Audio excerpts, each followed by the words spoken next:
When we started thinking on this project for Bulgari, of course, the very relevant relationship that the brand has with Rome was the driver. But more than that, the presence of Ottaviano Augusto, because of the tomb in front of the building,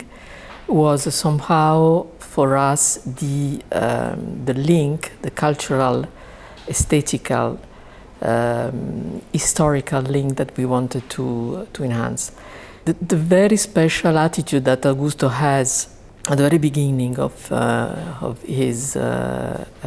period,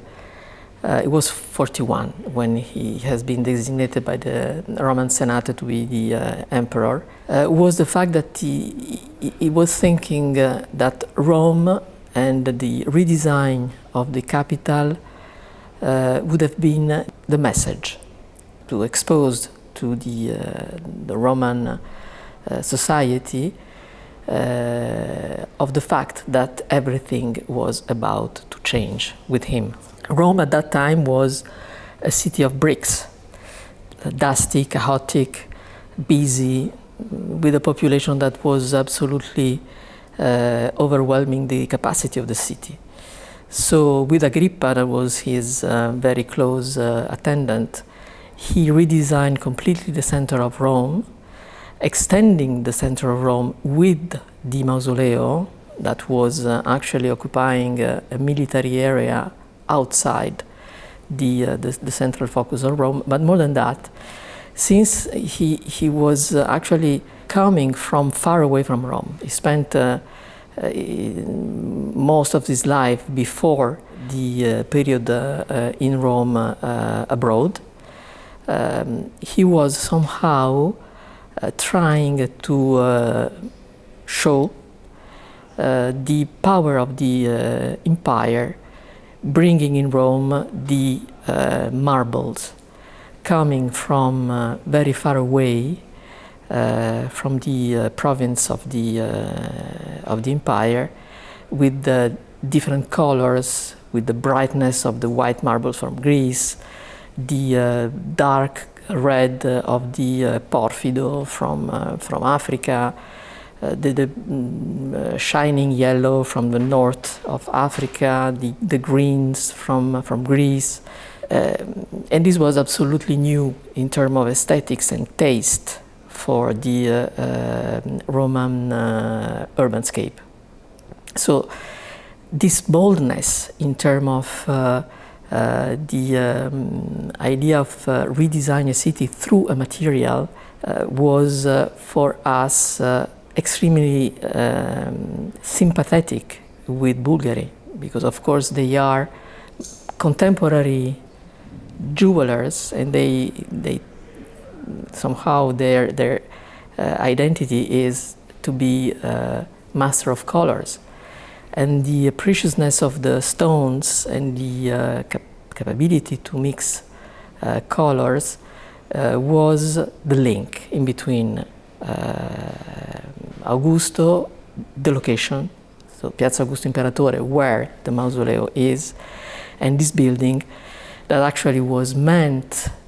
to be the background, a new background in the 30s, in order to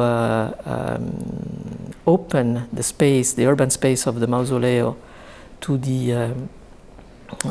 Rome of the fascism. Again, expressing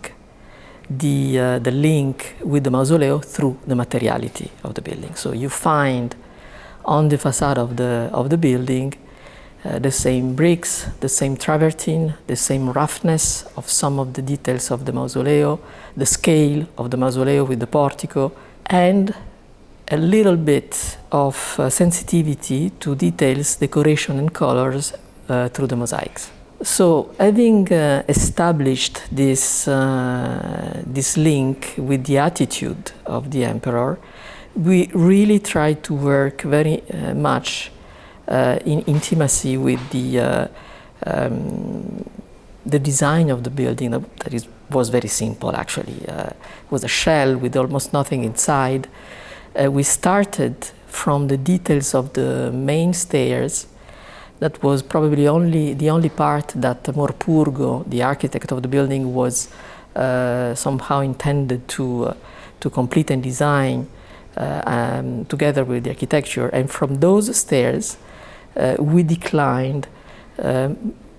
almost everything into the building, starting from the rounded corners of the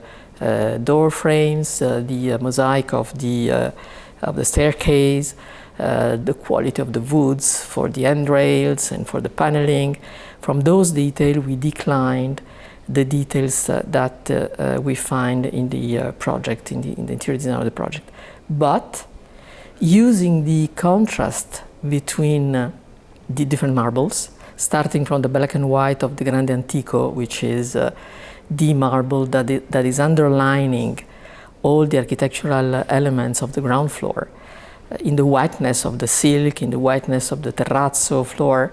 in the very, very warm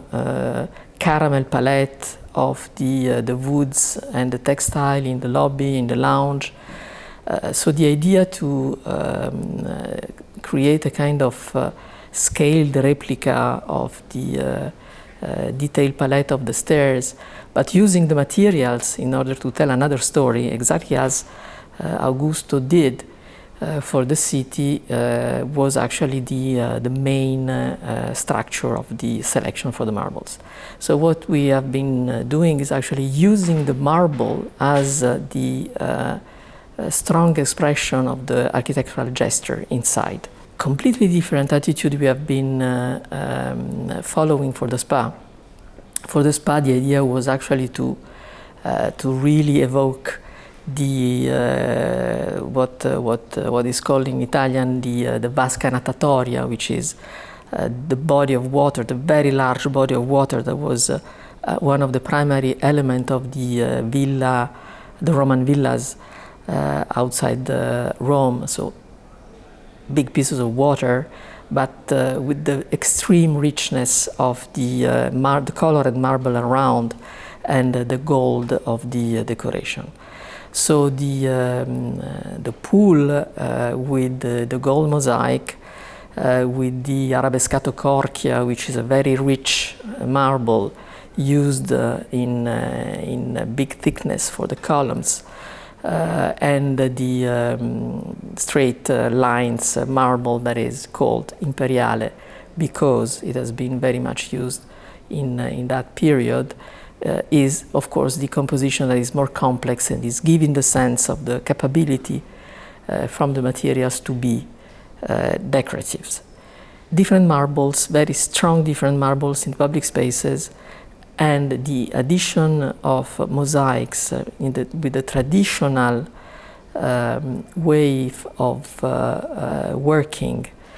from the Scuola dei Mosaicisti Friulani, which is a very old school in Italy. We went through the production of 100 of medallions in mosaic based on the drawings for the Bulgari jewels. That for us was the extreme synthesis between the tradition of a jeweler that is composing stones in order to create a unique piece of jewelry with the capability of this kind of manufacturer to create the richness of this decoration. So the medallions inserted in very strong colored boxes that are the bathrooms are at the end somehow the real component that is giving the sense of color and decoration in the project. At the point that the selection of the three colors, we have been using the red jasper from Sudan. We have been using the green quartzite from Brazil and the yellow from Siena. Is somehow again the demonstration on how today in order to import the aesthetics and the feeling of how much our world today is global, we are bringing materials from very far away. So somehow the same card that Augusto played at his time has been for us the element of, let's say, exotism that we brought to the project. This idea of mixing the character of the marble, the vein, the color, the contrast in his composition, together with other materiality is very modern. Is